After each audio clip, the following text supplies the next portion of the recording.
accueille à nouveau Mathieu Driol. Bonjour Mathieu. Bonjour Claire. Je rappelle que vous êtes analyste senior chez Day by Day. On va regarder les market movers du jour. On l'apprenait ce matin, le gouvernement qui souhaiterait vendre l'intégralité de sa participation d'Aéroports de Paris, qui est donc ce matin le premier market movers qu'on va regarder de près. Ouais, plutôt bien accueilli par les investisseurs, plus de 36 pour le titre. Une troisième bougie blanche depuis le test du support majeur à 157,32, montrant bien, que ces acheteurs dominent toujours en fait la tendance et conservent, on va dire, une lecture haussière sur le titre. Alors on a quand même un petit peu de mal à accélérer. On voit qu'on a fait cette mèche haute à 175, mais qu'on a du mal, on avait du mal jusqu'à présent à clôturer en fait de façon assez nette. Alors pour l'instant on est à 3,14, ça ne présage pas forcément de la clôture de ce soir. En tout cas ça prend quand même plutôt une bonne tournure et on peut viser les résistances à 184,10 et 192,86. En tout cas tant qu'on sera au-dessus du support majeur, vous voyez, très bien marqué à 157,32, il n'y aura pas véritablement de doute sur la tendance haussière du titre. Donc la décision plutôt bien accueillie, même si elle doit être confirmée.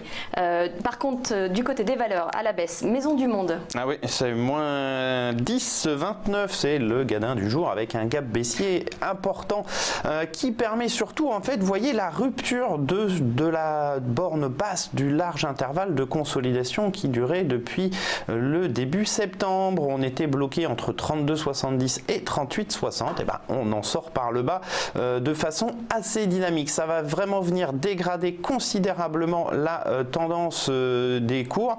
Une dynamique haussière qui s'est stabilisée. C'est donc ici une zone de distribution qui va vraiment venir mettre un terme au mouvement haussier. Et on va entamer une phase de correction qui peut prendre la taille du range précédent, c'est-à-dire 6 € qu'on enlèverait ici à 32. Vous voyez, on reporte en fait la taille de l'intervalle et à terme on doit atteindre, on a une zone ici donc entre le support à 28,04 et puis la projection aux alentours des 26,80. Idéalement, si on est long, c'est un peu dommage, il faut espérer un petit rebond, voire un tradet vers 32,70 pour commencer à alléger sa position. Et puis sinon, ça peut être un point de vente intéressant avec un stop au-dessus du dernier sommet à 34,90. Autre valeur dans le rouge, Mathieu, Publicis.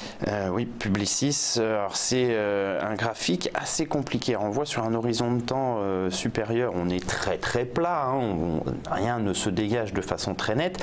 À plus court terme, alors on avait eu cette stabilisation au-dessus du support majeur, vous voyez, excès baissier, on revient chercher à deux reprises le support à 53,42 avant le déclenchement d'une très vive impulsion qui n'a permis que de rejoindre la résistance à 62,82, vous voyez ici ce sommet là, et puis depuis on se replie, on a réintégré le milieu du précédent range avec ce petit gap baissier d'aujourd'hui qui fait écho à un gap haussier, donc on a beaucoup de gaps dans les deux sens, on n'a pas de lecture haussière forte puisqu'on n'arrive pas à faire des creux et des sommets ascendants vraiment marqués.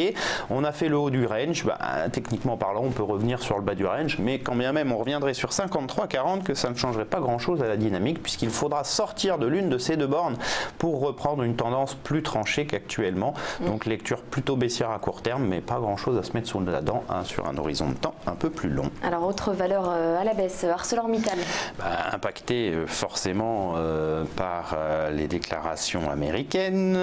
Le titre donc avait marqué une résistance majeure à 30,70. Depuis, c'est plutôt un développement baissier qui se met en place, une phase d'impulsion. Il a fait la même courbe que les marchés. C'est au début, on ne croit pas à la guerre commerciale. Et puis depuis, gap baissier, attention, on commence à voir se développer des bougies noires, signe que les vendeurs reprennent un petit peu la main sur la valeur, moins 1,69 pour l'instant. Et surtout, moi, ce qui m'embête, c'est que si on passe en cours de clôture ici, donc on n'a plus les mèches, mais on n'a vraiment que une compilation de cours de clôture, on est en train, aux alentours des 25,90, d'aller chercher ce niveau qui est très important, puisque si on casse ce niveau ce soir en clôture, on aura pour le coup une succession de creux et de sommets descendants qui est le premier signal de la mise en place d'une dynamique baissière. Si on ajoute la rupture de la moyenne, la présence d'un gap et vraiment des belles bougies noires, le risque ici c'est d'entamer une phase de correction un peu plus dynamique, un petit peu à l'image de ce qu'on avait eu de février à juin, avec un possible retour sur des niveaux inférieurs entre on va dire 23,30 et 22,60. 66. En tout cas, tant qu'on sera sous le tout dernier sommet descendant à 26,95, ça sera vraiment une lecture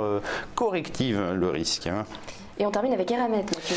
Un petit peu pareil. Alors Eramet, c'est pour le coup par contre une dynamique haussière beaucoup plus dynamique, puisqu'on est passé de 37, on va dire, à 132 en l'espace de quelques mois. Alors un mouvement très tendu, trop probablement, puisqu'il présente sur tous les horizons de temps des divergences baissières. Qu'est-ce qu'une divergence sur l'indicateur? Eh bien, l'indicateur fait des sommets descendants pendant que les cours font des sommets ascendants. Ça traduit non pas forcément un retournement, mais ça traduit, on va dire, un manque de carburant manifeste, avec un risque ici de décrochage. Petit franchissement, nouveau sommet, mais on n'accélère pas, on réintègre violemment le niveau en ayant formé un petit double sommet. Le risque, c'est de revenir chercher le support majeur à 104,80 à très court terme. On vaut actuellement 115,50 moins 1,53, donc on aurait déjà 10 points de risque. Et après, le problème, c'est que on reviendrait sur ce niveau, mais ça n'est que sa rupture qui dégraderait la tendance. Donc on a déjà une place pour corriger, et puis après, si on casse 104,80, par contre, on entamera une phase de correction depuis le début, donc ça risquerait de provoquer des accélérations quand même un peu plus costauds. Merci Mathieu Driel, à demain. À demain.